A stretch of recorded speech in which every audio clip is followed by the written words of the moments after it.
What's up, everybody? Welcome to Podcast Now Plus. I'm Alex, and in this video, I want to take a look at Star Wars Outlaws and when the game is supposedly releasing. Now, there's actually been a change to this, but I think it makes the original story more true. Now, this was originally, I think, from like a Disney Park blog, so not necessarily where you'd expect to see it, but they were talking about Star Wars Outlaws amongst other things, and in there, they said late 2024 for the release. So yes, that's not a month, that's not a date, and it does line up with what Ubisoft normally does. Look, they're no strangers to putting out games throughout the year, but you look at the big Assassin's Creed games or even Avatar of this past year, right, or 2023, normally that October through December period is kind of their sweet spot. And while I think most likely originally the idea for Outlaws would have been to put it out in the first half of the year, I think because of, hey, giving it time, delaying it, probably behind the scenes, right, but delaying it rightfully so to give it that polish and that extra time, it lines up actually with what they would normally do. Now,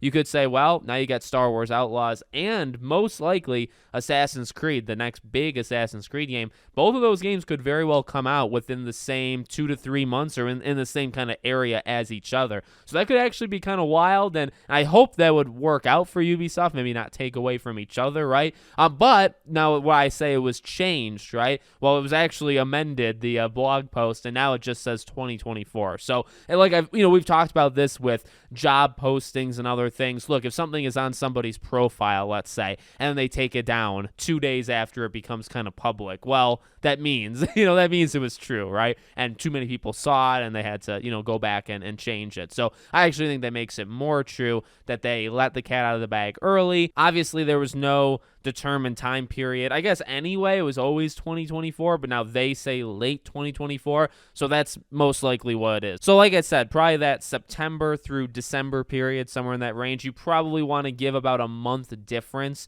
between Assassin's Creed. If it comes out, I guess it's possible Assassin's Creed doesn't come out in 2024. I personally think it does, but there is a chance it doesn't. But if it does, let's say, you probably want to give about a month. So if Assassin's Creed, say, comes out in October, then you probably want Outlaws to come out late November, early December, which could really work. I mean, if both those games are good and both those games sell a lot, Ubisoft could be looking at a lot of money, in that fall, that Christmas period. So let me know what you guys think in the comments. Make sure, as always, you're subscribed to the channel, bell icon turned on. I hope to see you all on the next one.